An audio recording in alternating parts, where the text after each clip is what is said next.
So we're going to check out these not patch notes, but the announcement. All right, so right here we got Hanamura, which already looks pretty awesome. All right. So let's see. Protected cores. Both cores are protected by a barrier that cannot be attacked by heroes. To be victorious, you must escort a payload. Oh, God. So it's like a Towers of Doom, except instead of capturing the shrines, you have to escort a payload to it. Payloads will spawn for each team. Stand next to yours to move it to the destination so it can fire upon an enemy core. Okay, they're starting to pull from WoW PvP now. That's what they're doing. They're pulling from the WoW PvP. Powered payloads. Destroy enemy forts. Causes your next payload to deal more damage when it arrives at the destination. So Towers of Doom. You own more, you're going to do more damage. Oh man, the art looks awesome. Alright, so first off we'll take a look. Okay. So that must be like the boss. It must be boss dude. Alright, he's missing an eye. I don't know how I'm supposed to fear that. Okay. That's cool. It's got that the Japanese Sakura Blossom feel. Looks real good. These guys, oh no, the stylistic like Yoko, look at that. Oh. Like they're too cool to be there. They're too cool to just stand in a circle. Let's see. So let's go ahead and watch this.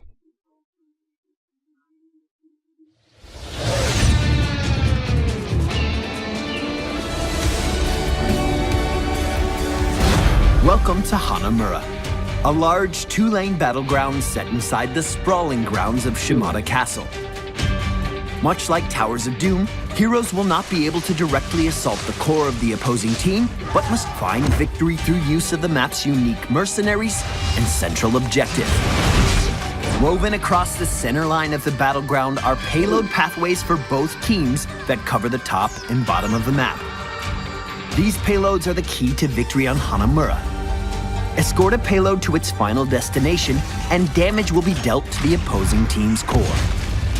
A payload will only move if a friendly player is standing inside its proximity circle, with its movement speed dictated by the total number of friendly players standing inside the circle.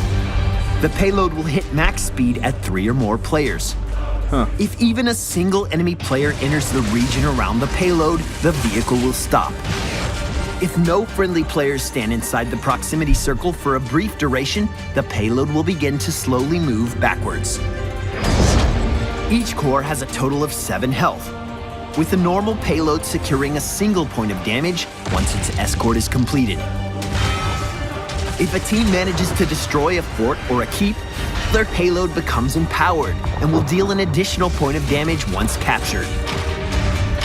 Every fortification you destroy adds a new point of damage. Push deep into the enemy's territory to make your payload volleys all the more devastating. The mercenaries on Hanamura offer unique mechanics and implications for gameplay yet to be seen in Heroes of the Storm.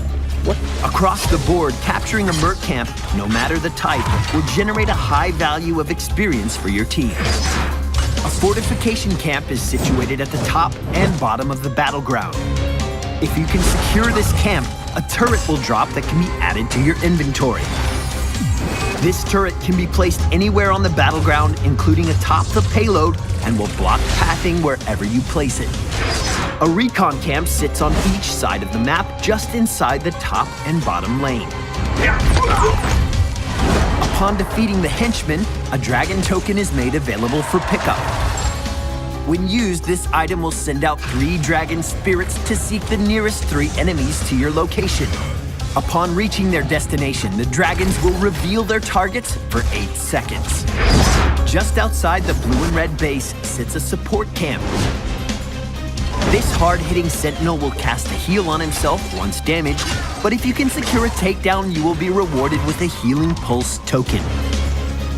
Upon activation, this item will release a pulse of restorative power that will apply a moderate heal to all nearby allies over a short duration. Lastly, in the center of the map sits a large Mega Enforcer. This formidable boss will require allies to take it down, as it will gorge a nearby hero while issuing a large ring of continuous pulsing damage to the area around it. Securing a takedown on the boss will deal a point of damage to the enemy's core. As a battleground, Hanamura will constantly challenge your team's ability to defend and attack at the same time. A payload respawn timer will trigger as soon as a payload has been successfully delivered to its destination, so teams are naturally rewarded for pushing their payloads faster than the enemy team. Capitalize on this with an aggressive pushing strategy, or by working to stall the enemy on theirs. The core only has 7 health, so capturing the center boss could have a major impact on the fate of the game. Don't underestimate the effectiveness of empowering your payloads by destroying enemy forts and keeps. This is a great way to get back into the game if your team is falling behind. Lastly, destroying enemy keeps will cause sappers to spawn with your minion waves. Take advantage of the extra pressure these powerful minions can provide as you continue to push for the win. Hanamura, home to the Shimada clan, has entered the Nexus, bringing new game mechanics to Heroes of the Storm. Harness the power of the dragon and empower your team to victory.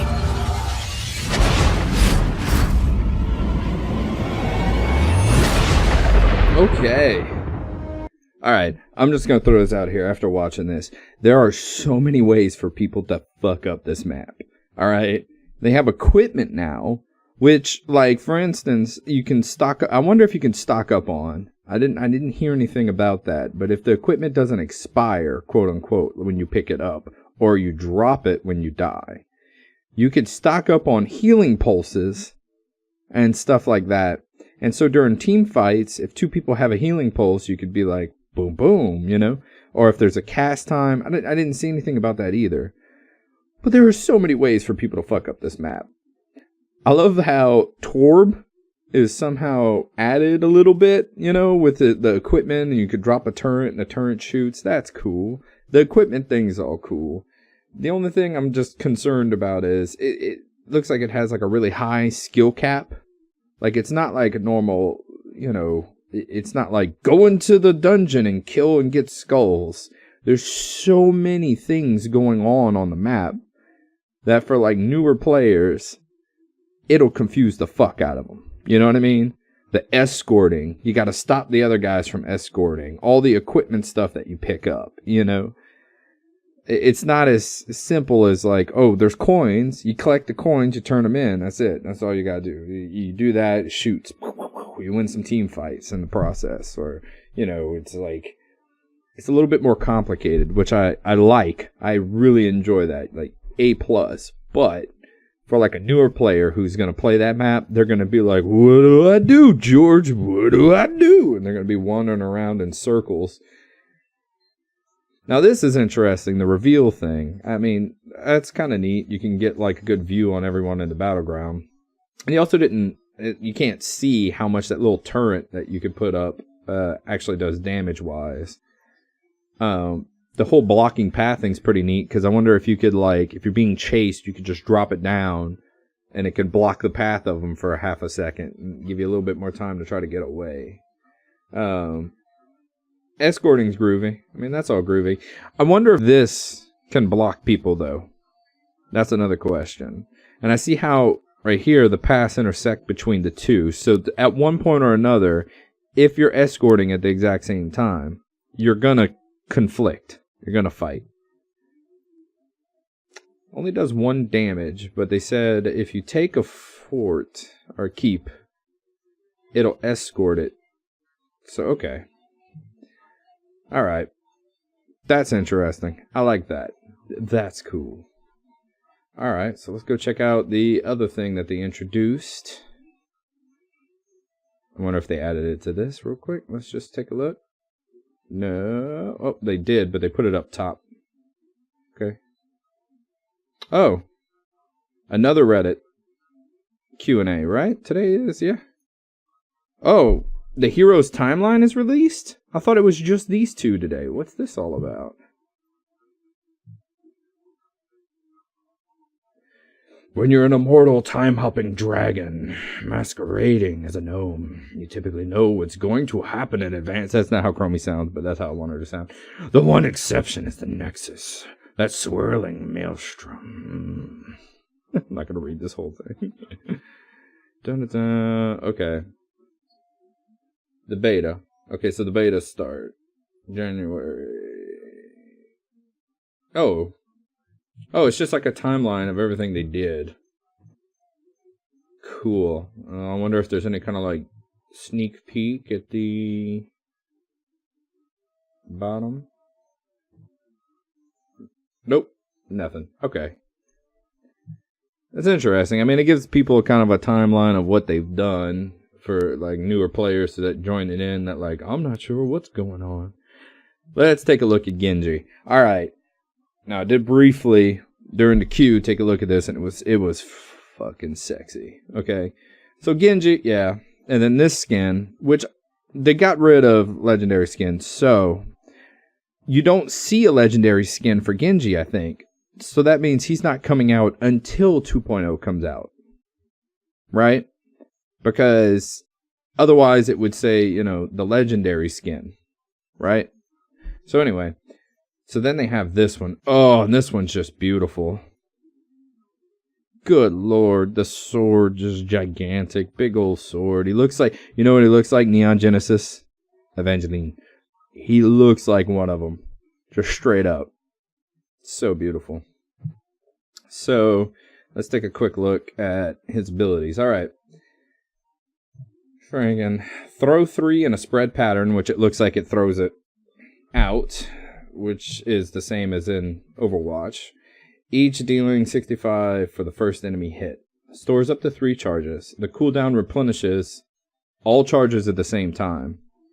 They don't have a cooldown on it. Nope. So we don't know a cooldown. But I will tell you this. Or I question this. If you're right in front of them and you throw all 3, can all 3 hit one hero? That'd be good damage. Deflect. Become protected for 1.25 seconds. Any damage blocked during this period causes Genji to throw a kuni towards the nearest enemy, prioritizing heroes and dealing 55 damage. And then it just randomly has damage deflected 0. Okay, that's cool. And I'm not sure exactly how to say that, and I probably butchered it. That's basically a variant ability and the Overwatch ability. But instead of reflecting all damage done, it just reflects a dagger. Now, let's say she is shooting, and this is the best example of my question is, he's deflecting, Tracer is shooting. Tracer shoots a whole lot per second, right? She has a really fast round. So, does it always shoot one towards her, just constantly spamming it back at her? Or is it a one-time thing? Any damage. So yeah, so any damage blocked during this period causes him to throw one. So if a Tracer unloads on a Genji while he's doing that, she'll just die. Pretty much. Swift Strike. Dash forward, dealing 215 damage to all of the enemies in a line. Woo! Enemy heroes that die within 2 seconds of being hit with the Swift Strike causes the cooldown and mana cost to be refunded. It's Overwatch. Ported it over. Ported! And it's cancer. It's cool. It's a good escape. I mean, if that's the distance, if that's the fucking distance he can travel with one shot, that's it's pretty nice. Dragon Blade. Unleash the Dragon Blade for 8 seconds. While active, Dragon Blade can be reactivated to lunge forward and slash in a huge arc, dealing damage. If an enemy hero is killed within 2 seconds of being hit by Dragon Blade, Swift Strike is reset. So basically, his ulti just kind of ported over. That's pretty cool. Now, if that's the arc, that's a pretty big arc. That's not too bad. X Strike. Perform 2 slashes, dealing 135 damage. The slashes detonate after 1.25, causing an additional 270 to enemies in an area. That seems like a big burst, but my question is, now it says lunges forward. I don't know how far the distance of a lunge is, but this could be used as a lot of damage and escape. You know, this kind of seems like I don't know. I don't know why this one wouldn't just always be better. I don't know. We won't make assumptions. But if I had to pick, I would pick Dragon Blade right now. Such good maneuverability, damage, all that fun jazz. Genji. Neon Genesis Genji. All right. Well, that's it. I mean, that's the two things it looks like they announced. Groovy. Good. I'd take a mouthload of that. Anyway.